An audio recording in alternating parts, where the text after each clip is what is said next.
Dígale a la persona que está a su lado, es duro, pero es necesario.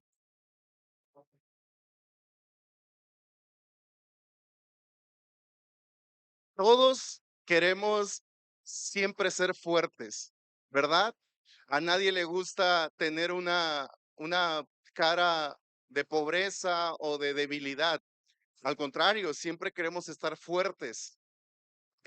Nunca queremos mostrar ningún tipo de vulnerabilidad. Hay personas que cuando enfrentamos una dificultad, lo que menos queremos es que la demás gente se dé cuenta, ¿verdad? Y siempre queremos tener una cara de fortaleza. Siempre queremos permanecer bien y poder decir, estoy victorioso, estoy vencedor, estoy en el mejor momento. E inclusive podemos llegar no solo a ser o a buscar la fortaleza en Dios, también la podemos buscar en los recursos como el estudio, el trabajo, la familia, todo está bien, todo está bien, pero en el interior no todo está bien. No existe aquí en la tierra hombre que sea independiente. Dígalo conmigo, no hay hombre independiente y no hay hombre que sea fuerte por sí mismo. Y claro, claro está que no podemos prescindir de la ayuda de las demás personas, pero por encima de la ayuda de las demás personas está la fortaleza del Señor. Eh, es bastante difícil poder aceptarlo, aceptar esto, pero ninguno es fuerte por sí mismo. Ninguno es fuerte por sí mismo y la fortaleza propia es simplemente una apariencia, porque tarde que temprano se rompe. El propósito de esta predicación es que al final de ella, nosotros con total sinceridad, no de labios para afuera, sino con total sinceridad, podamos decir, yo no sé, yo no puedo, yo no soy capaz en mis propias fuerzas. Yo no soy suficiente por mí mismo, pero en Dios todo lo puedo. Dios me transforma y Dios es el que me fortalece. Y lo vuelvo a decir, es duro, pero es necesario. Vuélvalo a decir conmigo, es duro, pero es necesario. Si perdemos nuestra imagen de fortaleza, siempre perderemos la admiración, el respeto o inclusive el afecto de las personas. En la mayoría de los casos, la vulnerabilidad es indeseable para cualquiera, pues ¿qué trae consigo?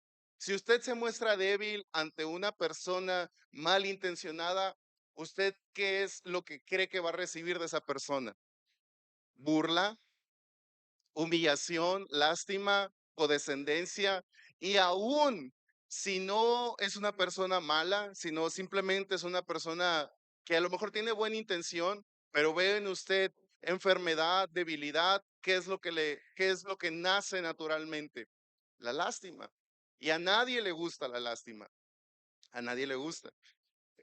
Aún la persona que no es orgullosa, no estoy hablando únicamente de los que son orgullosos, aún los que no son orgullosos se sienten avergonzados cuando reciben eso, porque a nadie le gusta, a nadie nos gusta, a nadie nos gusta decir yo no soy suficiente por mí mismo, a nadie nos gusta decir yo no puedo, a nadie nos gusta decir yo no sé, todos queremos decir, bueno, no lo sé todo, pero al menos sé algo.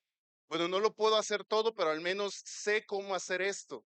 Bueno, al menos no soy totalmente incapaz, pero al menos tengo cierta riqueza o cierto valor. En el reino de Dios, la ley de la fortaleza es todo lo contrario. Hay un valor precioso en derramar lágrimas delante del trono de la gracia, porque ahí es donde encontramos el oportuno socorro.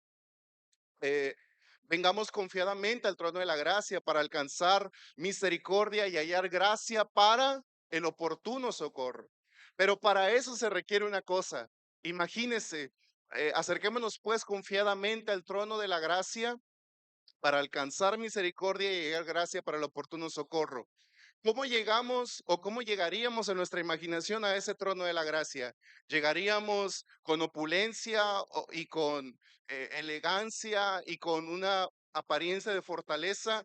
A ese trono de la gracia no se llega así. A ese trono de la gracia se llega estirando la mano y pidiendo qué cosa? Misericordia y gracia para el oportuno socorro. Dios ama la vulnerabilidad de sus hijos y la toma como materia prima para construir su reino. El tema del día de hoy es la fuerza del débil. Bueno, el día de mañana cumplo un año aquí de pastor en la congregación y estoy muy feliz de ya estar cumpliendo un año, ya el 23 de marzo.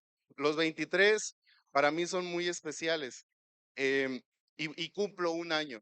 Y en este año, en más de una ocasión, este mensaje ha sido referente a mi vida, en donde una tras otra vez, uno se da cuenta, yo no puedo, yo no sé, yo no soy capaz.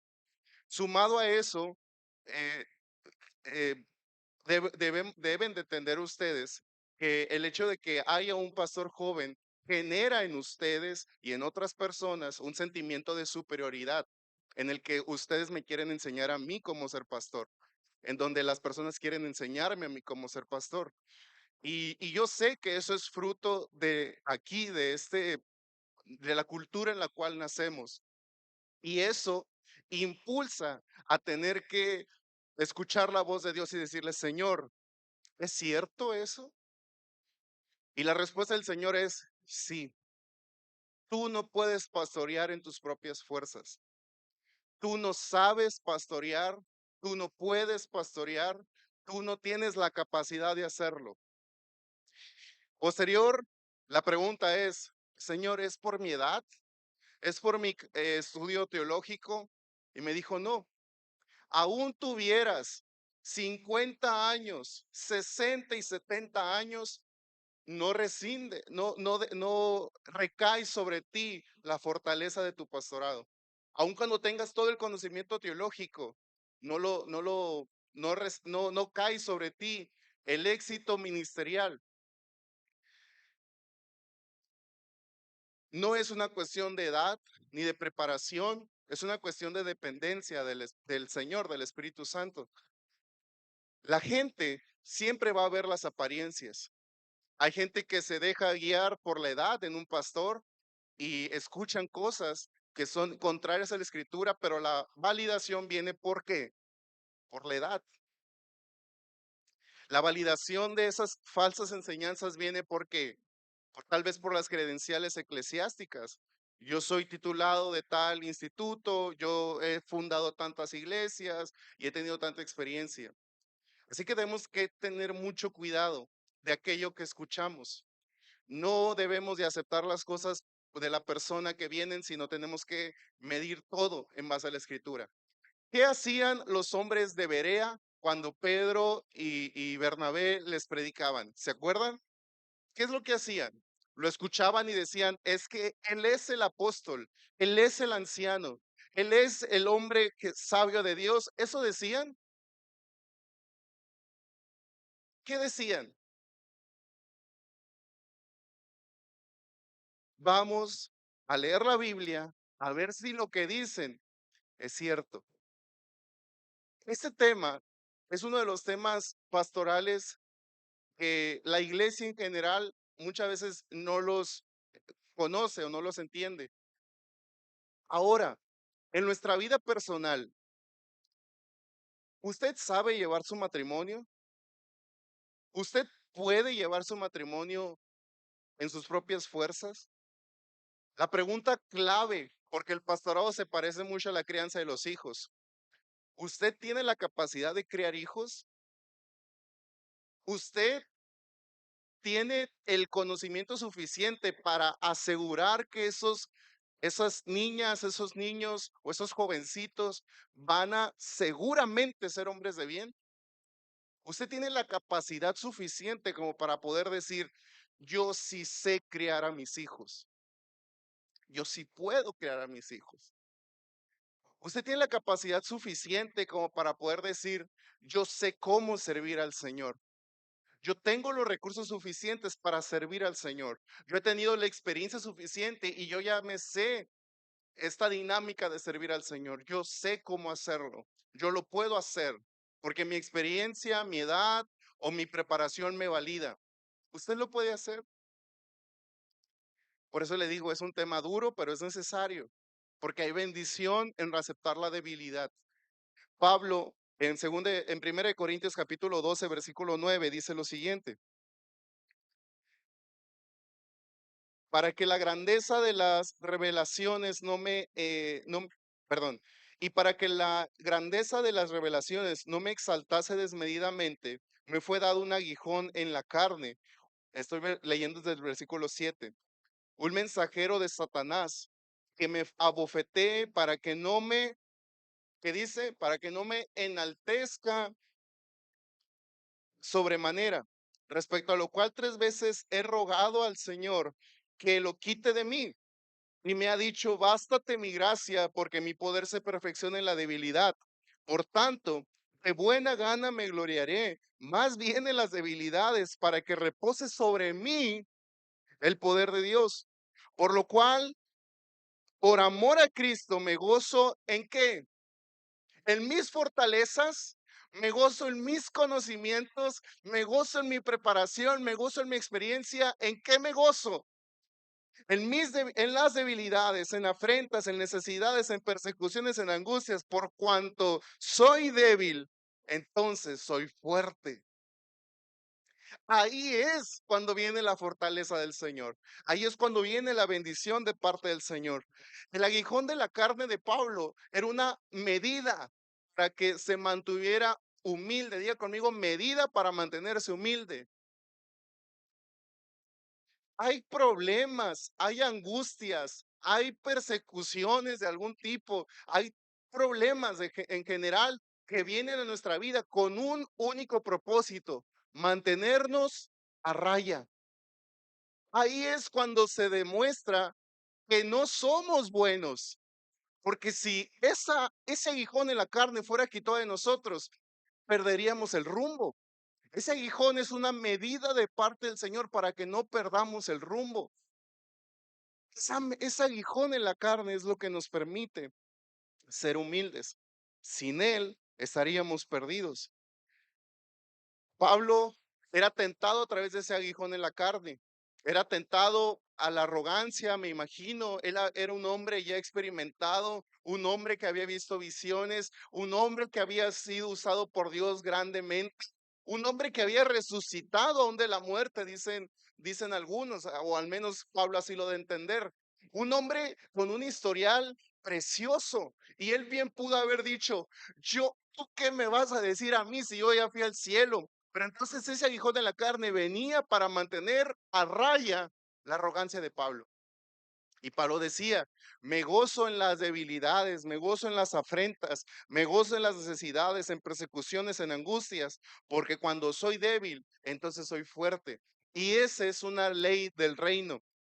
Juan 15:7 dice, yo soy la vid, vosotros los pámpanos, el que permanece en mí yo en él, este lleva mucho fruto, porque separados de mí, nada pueden hacer. ¿Qué es nada? ¿Es una pequeña parte? ¿Es algo leve? Es nada, nada. Mi hermano, mi hermana, con todo el amor que te tengo y con todo el amor que tiene la Escritura, hoy aceptemos que somos débiles, porque si aceptamos eso, viene promesa de parte del Señor. Hay victorias que no llegan y que tristemente no van a llegar algunas de ellas, porque podríamos ser destruidos por la arrogancia, por el orgullo, por la autosuficiencia. Hay victorias que están esperando a que nosotros bajemos nuestra cabeza y reconozcamos que somos débiles. Pero quién quiere recibir una victoria con la cabeza abajo? Levante su mano, ¿quién lo quiere hacer? Porque yo no quiero eso. Pero la ley del reino nos enseña esto. Esta ley del reino nos enseña esto. Bajar la cabeza tiene mucho valor. Es lo mejor que usted puede hacer. Y usted mira, bajar la cabeza ante las personas, bajar la cabeza ante el esposo, ante la esposa, no necesariamente. Bajar la cabeza ante el Señor. Y si el Señor pide que bajes la cabeza ante otra persona y le digas, a tu modo va a ser y está bien, pues adelante. pero primeramente bajar la cabeza ante el Señor. Durante el proceso de la espera de la victoria hay una verdad fundamental. La gracia de Dios es suficiente. La palabra que el Señor le dio a Pablo fue corta y sencilla: bástate mi gracia, porque mi poder se perfecciona en la debilidad. Se perfecciona es que se muestra, se embellece, se hace visible, se perfecciona es que tú lo logras entender en mayor cantidad. Cuando somos débiles, ahí el poder del Señor se manifiesta y ahí nos damos cuenta quién es Dios y quiénes somos nosotros. Y sin vergüenza lo puedo decir: yo soy pequeño, yo no me comparo en absoluto con el Señor, pero tengo esta victoria en mí, que el Señor está conmigo, yo estoy con Él. Esa es la victoria. Isaías 41 del 17 al 19, si lo pueden ir poniendo en la pantalla, porque vamos a ir desglosándolo un poco.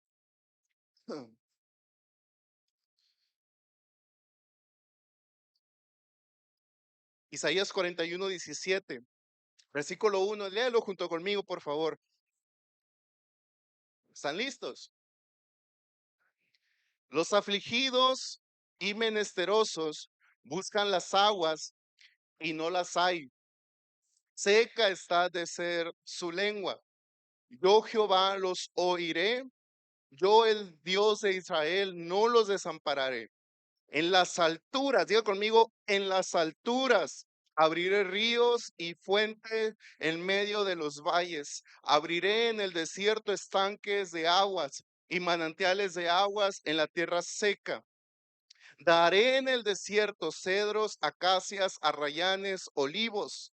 Pondré en soledad cipreses, pinos y bojes juntamente. El agua o la respuesta del Señor no viene a aquel que lo cree tener todo, sino el versículo 17 nos dice: los afligidos y los menesterosos buscan las aguas, buscan las aguas. El que cree tenerlo todo no busca nada, porque ya lo tiene todo. Pero aquel que reconoce que es un afligido y un menesteroso va a buscar esa agua. Y hay un principio que nos enseña Jesús: el que busca encuentra, y el que toca se le abre. Esto es algo bien precioso, pero es una, es un reto de humildad.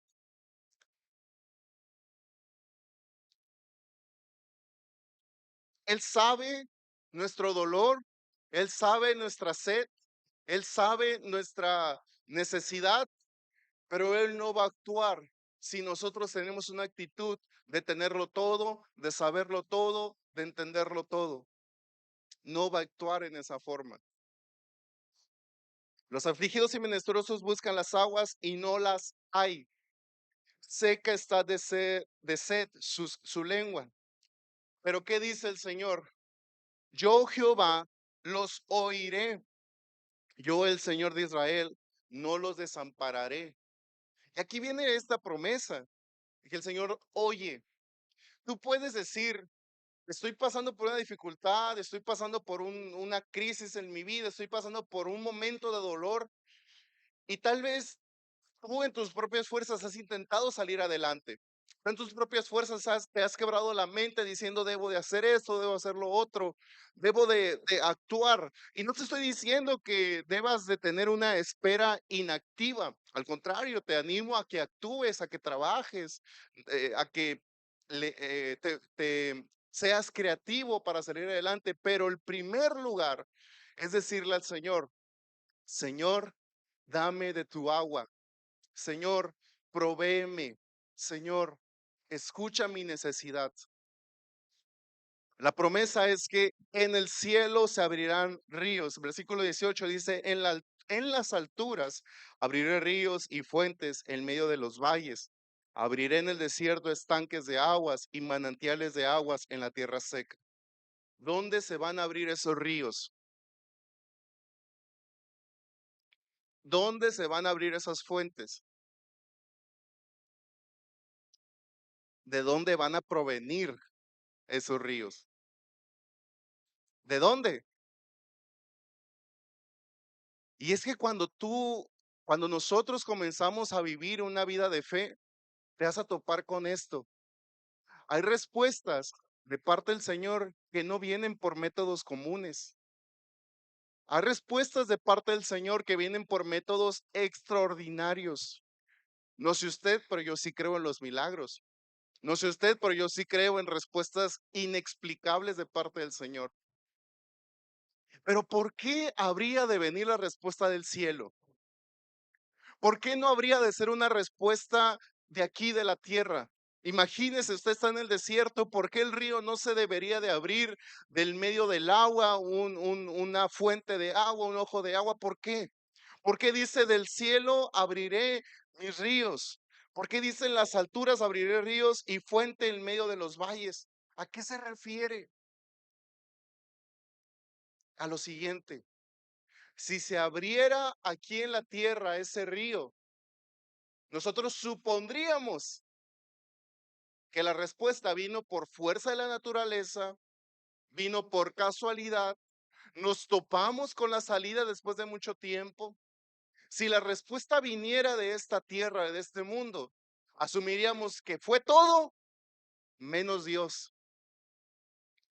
Si la respuesta viene del cielo, algo inexplicable y contra toda naturaleza, contra toda ley de la naturaleza, lo único que nos podría quedar para decir es lo siguiente: fue Dios, fue Dios. Esto es lo que muchas veces en el hospital comparto cuando me toca orar por los enfermos y les digo, usted cuando reciba la sanidad, acuérdese de una cosa, fue Dios el que lo hizo. Porque inmediatamente cuando una persona recibe la sanidad, le empieza a buscar explicaciones, ¿sí o no? ¿Y dónde queda la gloria del Señor? El Señor tiene como prioridad la gloria suya y el Señor no la cambia por nada. El Señor no va a malgastar su poder para que su gloria sea pisoteada. El Señor nos lleva por procesos en los cuales nos hacemos humildes para que cuando recibamos respuesta, lo glorifiquemos a Él y no andemos dándole gloria al hombre, ni dándole gloria a los recursos o a la forma de hacer las cosas de nosotros. Ahí nos damos cuenta que no somos fuertes ni buenos, sino que somos malos y orgullosos. El Señor tiene que trabajar con el corazón del hombre para que al final del proceso que recibamos la respuesta digamos, fue Dios el que lo hizo y glorifiquemos su nombre. Amén. Las respuestas de Dios pueden venir por medios comunes, pero Dios es experto en responder de formas extraordinarias e inesperadas. Dios abre manantiales en lugares donde no debería de haber manantiales. A lo mejor usted ha dicho, yo veo y yo escucho testimonios de poder en otras personas. Yo veo que dicen que Dios hizo en sus vidas esto, que hizo en sus vidas lo otro. Yo he escuchado, ¿cuántos han dicho, yo quiero estos mismos milagros que en las demás personas ocurren? ¿Cuántos han dicho eso? Yo sí lo he dicho. Yo también quiero experimentar ese poder. Bueno, el Señor escucha, el Señor atiende nuestra oración, el Señor responde. Pero el Señor quiere que al final la gloria sea de Él y no de nosotros. Si hoy el Señor te concediera lo que tanto estás pidiendo, ¿a quién le atribuirías el reconocimiento?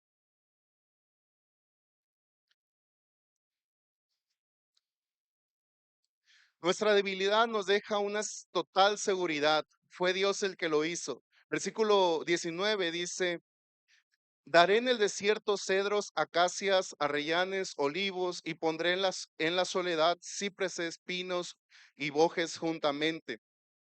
Pocas palabras, haré algo fuera de lógica. El versículo 20 dice, y aquí es donde resumimos este pasaje de la escritura, para que vean y conozcan y adviertan y entiendan todos que la mano de Jehová hace esto y que el Santo de Israel lo creó. Cuando dice todos, no solo se está refiriendo a ti y a mí que estamos en este lugar, se está refiriendo a la generación futura, se está refiriendo a las personas que te rodean, porque la gente va a voltear a ver y va a decir, solamente Dios lo pudo haber hecho. Tus descendientes espirituales y en la carne van a decir, verdaderamente en ella o en él el Señor se manifestó e hizo grandes cosas, porque él no podía, él no sabía y él no era suficiente en sus propias fuerzas y ahí el Señor lo levantó. Y ahí el Señor lo fortaleció. Y ahí el Señor se manifestó con gloria y con poder. ¿Para qué? Para que la gloria sea del Señor. Filipenses capítulo 2 dice en el versículo 11, y le dio un nombre que es sobre todo nombre, para que en el nombre de Jesús se doble toda rodilla de los que están en los cielos, en la tierra y debajo de la tierra, y toda lengua confiese que Jesucristo es el Señor. Y ahí termina. No, ¿qué sigue? Para gloria de Dios Padre, para gloria de Dios Padre. Aún Jesús en su martirio y en su resurrección, aunque recibió gloria, a quien glorificó fue a quien, al Padre. Tú me has glorificado, ahora yo te voy a glorificar. Yo te glorifiqué, ahora tú glorifícame. En la Trinidad vemos que el Hijo sirve al propósito del Padre. Aunque son Dios, no son la misma persona. Y si el Hijo se arrodilla y toma forma de siervo, dime tú y yo qué excusa tenemos para no tomar forma de siervo. ¿Qué excusa tenemos tú y yo para decir, no me voy a humillar, ni me voy a obedecer, ni me voy a bajar la cabeza ante el Señor? Si Jesucristo lo hizo para gloria de Dios Padre, ¿quién somos tú y yo para no hacerlo? Salmo 91 viene la promesa. Salmo 91 dice, el que habita al abrigo del Altísimo, el que habita al abrigo del Altísimo, el que habita al abrigo del Altísimo es aquel que reconoce que no puede solo, que necesita la cobertura, necesita el abrazo, que está en una noche fría y necesita la cobertura cálida del Señor. El que habita el abrigo del Altísimo morará bajo la sombra del Omnipotente. Te diré yo a Jehová, esperanza mí, castillo mío, mi Dios en quien confiaré. Él te librará del lazo del cazador, de la peste destructora. Con sus plumas te cubrirá y debajo de sus alas estarás seguro. Escudo y adarga es su verdad. No temerás al terror nocturno, no temerás a saeta que huele del día, ni a terror nocturno, ni pestilencia que en oscuridad, ni mortandad que en medio del día destruya. Caerán a tu lado 1000, 10,000 a tu diestra. Caerán a tu lado 1000 y 10,000 a tu diestra. 1000 que no bajaron su cabeza. 10,000 que fueron orgullosos, mas a ti no llegará la peste destructora. Ciertamente con tus ojos mirarás y verás la recompensa de los impíos, por cuanto has puesto a Jehová, que es mi esperanza, al Altísimo por tu habitación. A sus ángeles mandará cerca de ti que te guarden en todos tus caminos. En las manos te llevarán para que tu pie no tropiece en piedra. Al enemigo se le conoce como la serpiente antigua y dice el Salmo 91 continuando, al león y al áspid pisarás, al cachorro del león y al dragón. Por cuanto el mío ha puesto su amor, yo también lo libraré. Lo pondré en alto por cuanto ha conocido mi nombre. Me invocará y yo le responderé. Con él estaré yo en la angustia. Lo libraré y lo glorificaré. Los haceré de larga vida y le mostraré mi salvación. Me invocará y yo le responderé. Con él estaré yo en la angustia.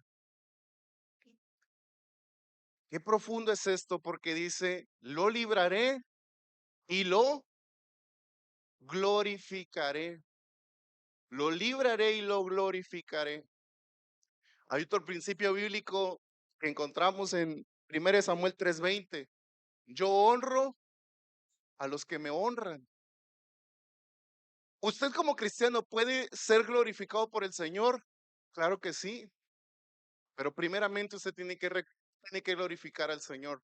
Cuando usted deja de buscar el reconocimiento, cuando usted deja de buscar la fortaleza, cuando usted deja de querer mantener una apariencia de fortaleza, ahí es cuando viene la fortaleza. Ahí es cuando viene la gloria de parte del Señor para usted. Qué interesante es que pasamos mucho tiempo queriendo destacar, queriendo mantener la fortaleza, queriendo ser los más inteligentes, los más sabios, queriendo que nadie vea nuestra debilidad y podemos pasar años y años y años y nunca alcanzamos eso. Pero cuando dejamos de buscarlo, bajamos nuestras manos y bajamos nuestra cabeza y le decimos, Señor, yo no puedo. Ahí es cuando viene la fortaleza, ahí es cuando viene la gloria, ahí es cuando viene la honra a su vida de parte del Señor. Ni por un momento nosotros estamos solos. El Salmo 139 es uno de mis salmos favoritos. Dice el Salmo 139 del 7 al 12. ¿A dónde miré de tu espíritu? ¿A dónde huiré de tu presencia? Si subiera a los cielos, allí estás tú. Y si en el Seol hiciere mi estrado, he aquí, ahí tú estás. Si tomare las alas del alba y habitar en el desierto del mar, aún allí me guiará tu mano y me asirá tu diestra. Si dijeres ciertamente las tinieblas me cubrirán, aún la noche resplandecerá alrededor de mí, aún las tinieblas no me encubren de ti. Y la noche resplandece como el día. Lo mismo te son las tinieblas que la luz. El Señor nunca ha prometido una vida color de rosa, pero siempre ha prometido estar con nosotros. Allí es donde el Señor nos levanta y nos restaura.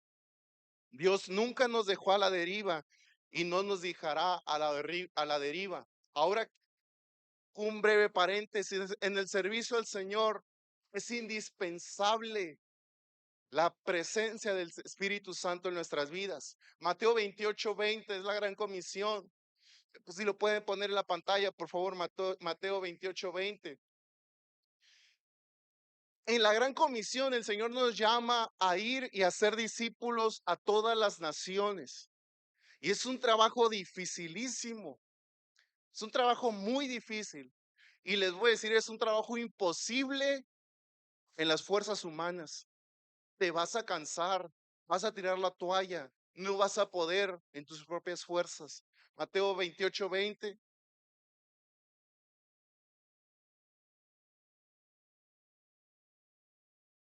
enseñándoles que guarden todas las cosas que yo os he mandado. He aquí yo estoy con vosotros todos los días hasta el fin del mundo. El Señor te llama. El Señor llama a las personas, pero el Señor no llama para que tú lo hagas en tu propio entendimiento, en tu propia experiencia, en tu propia capacidad. El Señor llama, pero también promete estar con nosotros. Si no hubiera esta promesa, la gran comisión fuera imposible. Si no hubiera esta promesa, este fragmento tan pequeño, he aquí yo estoy con vosotros todos los días, sería imposible en nuestra vida de fe. Sin este fragmento tan pequeño, nuestra vida de fe fuera imposible. Pero te quiero animar a una cosa. Servir al Señor es lo mejor que puedes hacer en lo que Dios te ha llamado. Si Dios te llamó al pastorado, si Dios te llamó a las misiones, si Dios te llamó a la enseñanza en un instituto bíblico, si Dios te llamó a tocar, si Dios te llamó a lo que sea, si Dios te llamó a abrir tu casa para que sea un lugar de reunión, de oración. Si Dios te llamó simplemente a predicar de alguna u otra forma, ten confianza, porque el que te llamó es el que te va a respaldar, el que te llamó es el que te va a confirmar, el que te llamó es el que te va a levantar. No esperes, no esperes a que todas las condiciones se acomoden porque nunca va a haber. Acuérdate, hoy lo que queremos reconocer es que somos débiles. Somos incapaces en nosotros mismos. Y no me da vergüenza decirlo. Yo no puedo, pero Dios es el que me fortalece. Con el fin de cumplir su voluntad, predicar el Evangelio y glorificar su nombre, el Señor nos concede poder para cumplir nuestro llamado. No temamos decirle sí a la voz del Señor, pues Él afirma al que llamó, no dejará caer su obra, porque la obra, te quiero decir una cosa, no es nuestra. La empresa del reino de los cielos no es nuestra. El que le duelen las pérdidas por encima de nosotros es el Señor. El Señor nunca va a querer perder y el Señor no va a perder. Si tú eres un siervo del reino, las pérdidas no están previstas en los ojos del Señor. Si a ti te importa la obra del Señor y a ti te duele lo que está pasando en tu ministerio, te quiero decir algo, hay alguien a quien le duele más todavía y es al Señor. Y si el Señor te llamó, era consciente de tus errores, era consciente de tus defectos, era consciente que tú no ibas a poder solo y aún así te llamó para que la gloria sea de Él y no del hombre. El Señor llama, establece, fortalece y glorifica a aquel que reconoce que es débil. Toda batalla tiene un fin escrito. Filipenses 4:13 dice, todo lo puedo en Cristo que me fortalece. El apóstol Pablo no daba lugar a las probabilidades de fracaso. El apóstol Pablo no decía, puedo la mayoría de las cosas. El apóstol Pablo no decía, puedo un 70, un 80%. Las estadísticas de las iglesias dicen lo siguiente, así que yo me baso en esa estadística. Pablo no dijo, las condiciones determinan el curso de mi vida. No, Pablo dijo, todo lo puedo en Cristo que me fortalece. Pablo no estaba hablando del proceso, estaba hablando del fin del proceso. Pablo estaba hablando de la terminación de la carrera. Pablo estaba hablando de cómo él habría de terminar esa encomienda de parte del Señor. Y Pablo dijo, aunque lo dijo en otros pasajes, he pasado por angustia, por persecución, por muerte, por desnudez. Y si juntamos con Filipenses 4:13, podemos decir, he pasado por todo eso, pero todo lo puedo en Cristo que me fortalece. Romanos 8, versículo 37. Antes, en todas estas cosas somos más que vencedores por medio de aquel que nos llamó. Somos más que vencedores, ¿cómo? Por medio de aquel que nos llamó, por medio de aquel, por medio, a través de, estando en, estar en Cristo no es un, un hecho que dure para siempre, es un estado en el que podemos estar o no podemos estar. Estar en Cristo es algo de lo cual usted y yo nos podemos salir. Dejar de estar en Cristo es una posibilidad para nosotros. Nosotros podemos dejar de estar en Cristo, pero así como también podemos permanecer en Cristo. Si usted se sale de Cristo, yo no le aseguro la fortaleza y la bendición. La verdad, si usted y yo no estamos en Cristo, no se va a cumplir esta palabra. Y pareciera algo tan sencillo, tan sencillo, pero fíjese qué difícil es entenderlo.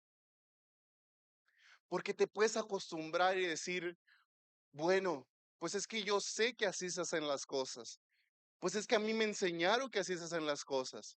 Pues es que yo creo, según esta plática, según esta charla, según esto, que esta es la forma.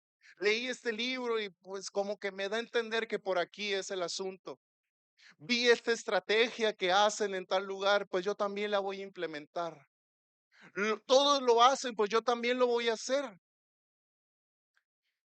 Y a través de esos pensamientos podemos llegar a equivocarnos y podemos salirnos de Cristo. Estar en Cristo es reconocer que sin Cristo no somos nada. Estar en Cristo es reconocer que somos justificados en Cristo. Somos perdonados en Cristo. Somos fortalecidos en Cristo. Pero separados de Él, como decía Juan 15:5, nada podemos hacer. Estar en Cristo habla de una comunión, de una permanencia. Dime tú, ¿quieres vencer un pecado? ¿Quieres vencer una tentación? No vas a poder en tus propias fuerzas. No hay voluntad humana que sea superior a un vicio o una tentación. No vas a poder. Bueno, hermano, pero voy a estar yendo a la iglesia, a la iglesia, a la iglesia, y yo sé que ahí no, tampoco. ¿Cómo? Ahorita le voy a decir por qué. Quiero vencer esto, quiero vencer esta tentación, así que bueno, voy a limitar mi tiempo en redes sociales, voy a bloquear estos números, ya no voy a ir a cierto lugar. Vas a caer, no puedes. Busca las estrategias que tú quieras, no vas a poder, tú no puedes. Bueno, pues voy a juntarme con otros cristianos, voy a congregarme, tampoco va por ahí el asunto. Busca a Cristo y reconoce que Cristo es tu fortaleza. Pareciera algo tan sencillo y tan absurdo, pero viera qué difícil es. Es muy difícil. No busques una estrategia para salir adelante. Busca a Cristo. ¿Por qué ley te mueves? Dijo, voy a buscarlo. La clave siempre va a ser Cristo. Nunca va a ser una estrategia, nunca va a ser un método, nunca va a ser una forma. Romanos 7, versículo 7 dice, ¿qué pues diremos? La ley es pecado en ninguna manera, pero yo no conocí el pecado sino por la ley, porque tampoco conociera la codicia si la ley no dijera no codiciarás.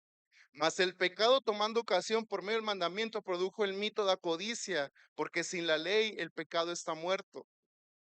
Y yo sin la ley vivía en un tiempo, pero venido el mandamiento, el pecado revivió y yo morí. Versículo 10,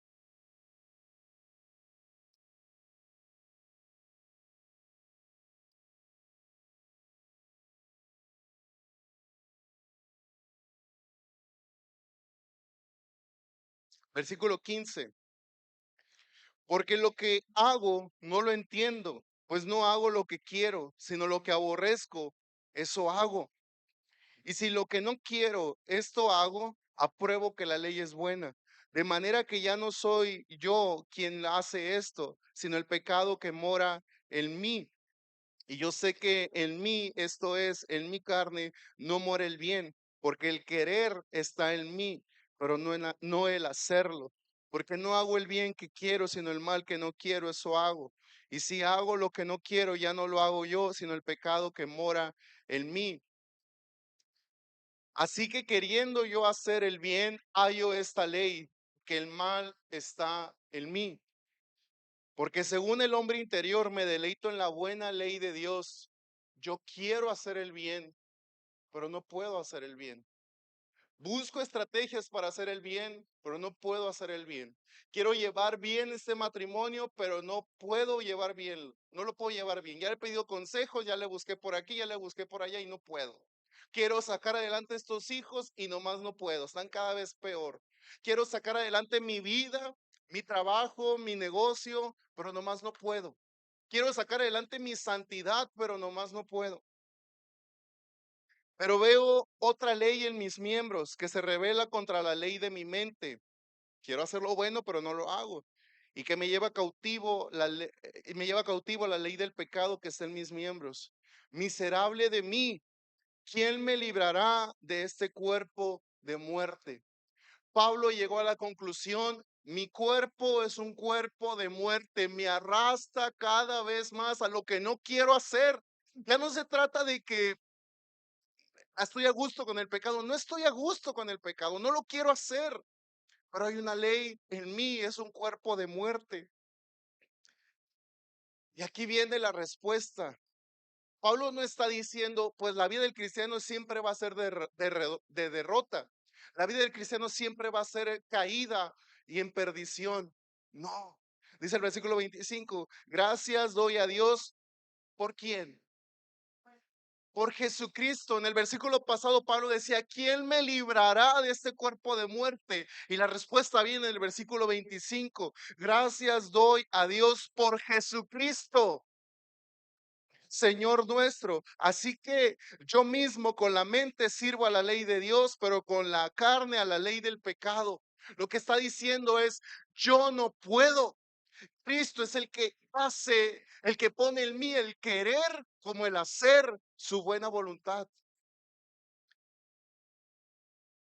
Cuando dejamos de decir, voy a buscar ser santo y le decimos al Señor, Señor, tú en mí, hazme santo. Señor, hazme sabio. O quiero ser más sabio, voy a buscar ser más sabio. La respuesta es, Señor Jesús, quiero que estés tú en mí y yo en ti, y tú me harás sabio, tú me harás fuerte, tú me harás victorioso y vencedor, tú me librarás de este cuerpo de muerte, tú me glorificarás. El proceso de la batalla tiene como fin, escúchelo bien, el proceso de la batalla tiene como fin exaltar el poder, la autoridad, la soberanía y la sabiduría de Dios. El proceso. El proceso exalta a una parte del carácter del Señor. En el proceso nosotros nos damos cuenta que Dios es fiel. En el proceso nosotros nos damos cuenta del poder de Dios. En el proceso nos damos cuenta de nuestra dependencia del Señor y de su grandeza. Pero en la conclusión, ya que pasó la batalla, ya que pasó el duelo, ya que pasó la guerra, se exalta el amor, la gracia y la fidelidad de Dios. Una cosa es como nosotros hoy cursamos esta batalla y otra cosa es cómo nosotros terminamos la batalla. Una cosa es cómo percibimos a Dios en medio de la batalla y cómo percibimos a Dios al final de ella. Sea cual sea el momento en el que nos encontremos, ya sea que haya pasado la época difícil o que estemos pasando por la época difícil, Dios es Dios. Dios es bueno, Dios es fiel, Dios es justo, Dios es santo, Dios es perfecto en todos sus caminos, Dios es Dios. Estemos al inicio, a la mitad o al final de la batalla, Dios siempre es Dios. Uno cuando ve la Biblia, uno quisiera ver historias de hombres fuertes y valientes, uno quisiera ver en la Biblia la historia de hombres que fueron muy sabios o muy inteligentes. ¿Se acuerdan del hombre más sabio de la tierra? Levanta su mano, ¿quién se acuerda quién fue el hombre más sabio sobre la tierra? ¿Quién fue Daniel? ¿Y cómo terminó Salomón siendo el más sabio? ¿Se acuerdan del hombre más fuerte sobre la tierra? ¿Se acuerdan quién era? ¿Y cómo terminó Sansón? Pero ¿se acuerdan de los débiles? ¿Se acuerdan de Gedeón? ¿Se acuerdan de Samuel? ¿Se acuerdan de Jesús? ¿Se acuerdan de todos los hombres que encontramos en la escritura? ¿Cómo terminaron? Si le preguntáramos a Moisés, ¿cómo derrotaron ustedes a los amalecitas? ¿Se acuerdan de esa batalla? ¿Cómo derrotaron a los amalecitas? Moisés nos diría, ¿nosotros los derrotamos?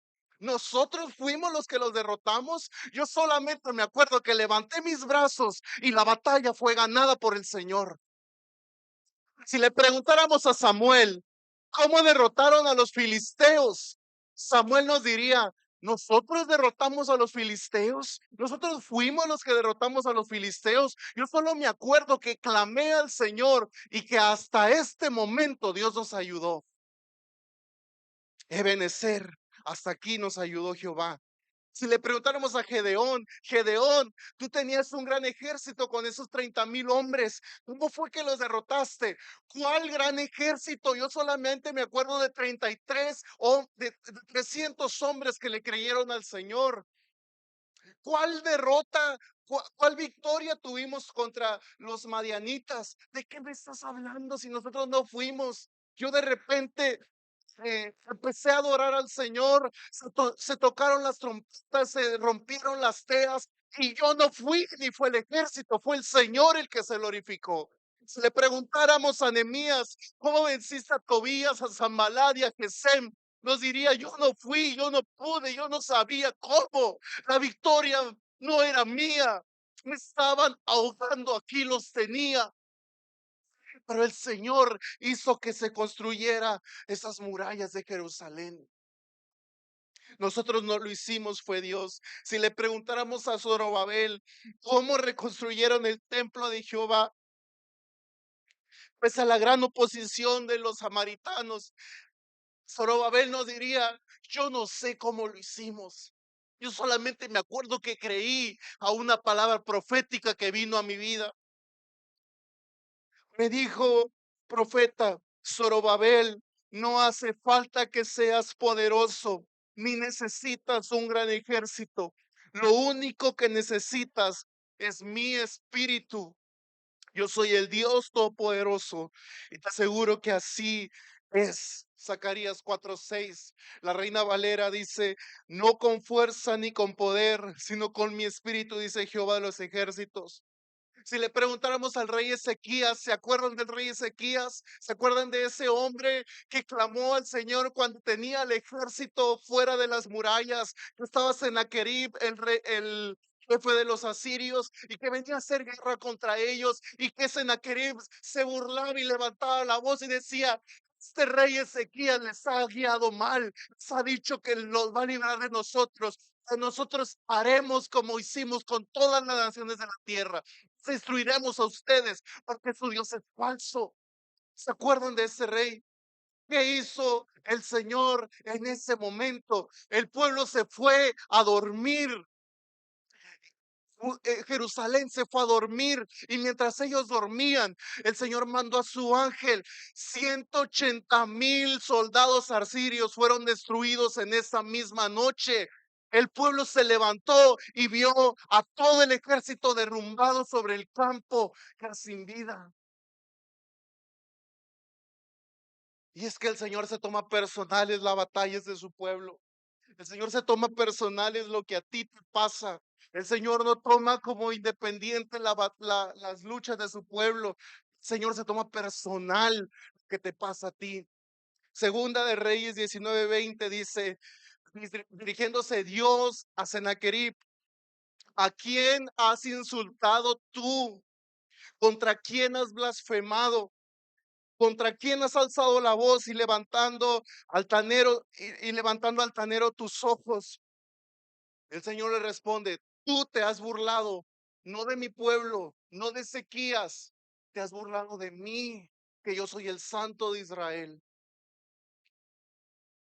Es algo bien poderoso porque vivimos en un mundo espiritual y cada batalla en la que el Señor se glorifica en tu vida es una declaración al reino de las tinieblas diciéndole, yo sigo siendo el vencedor, yo sigo siendo la autoridad.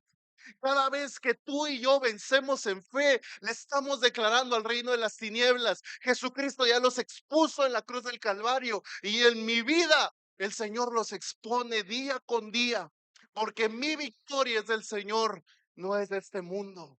Ahí es cuando vemos ríos abiertos en donde, en las alturas, para que la gloria sea del Señor y no del hombre.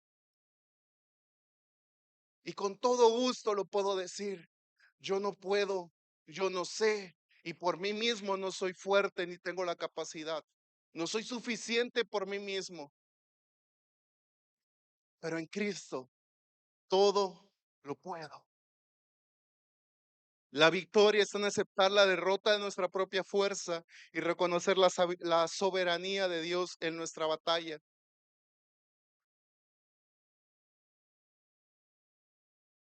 Que no nos dé miedo admitir que somos débiles. No pretendamos mantener una cara de fortaleza siempre. Aceptemos que nuestras respuestas personales son en su mayoría erróneas. Necesitamos la ayuda del Señor. No somos autosuficientes, no somos independientes. Somos hijos de Dios que necesitan a su Padre. Somos hijos de Dios que necesitan a su Padre. Aquí en este mundo estamos acostumbrados a que los hijos se independicen después de cierta edad, pero siempre el padre va a ser el padre.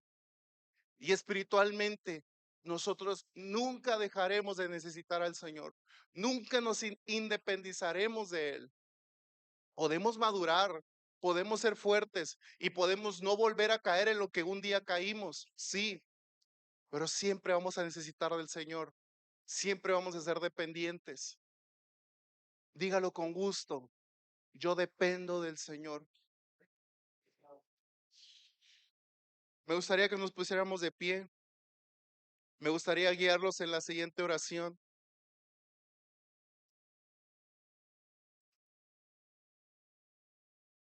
Dígalo junto conmigo. Cierre sus ojos.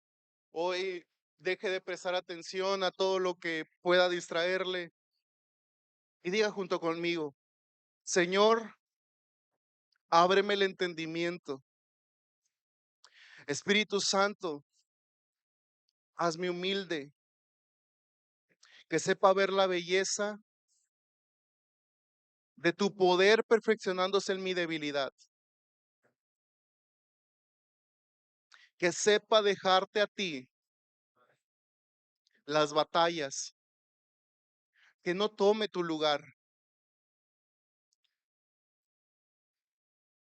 Señor, tú eres el sabio, yo soy el que debe ser enseñado. Tú eres el fuerte, yo soy el que necesita ser fortalecido por ti.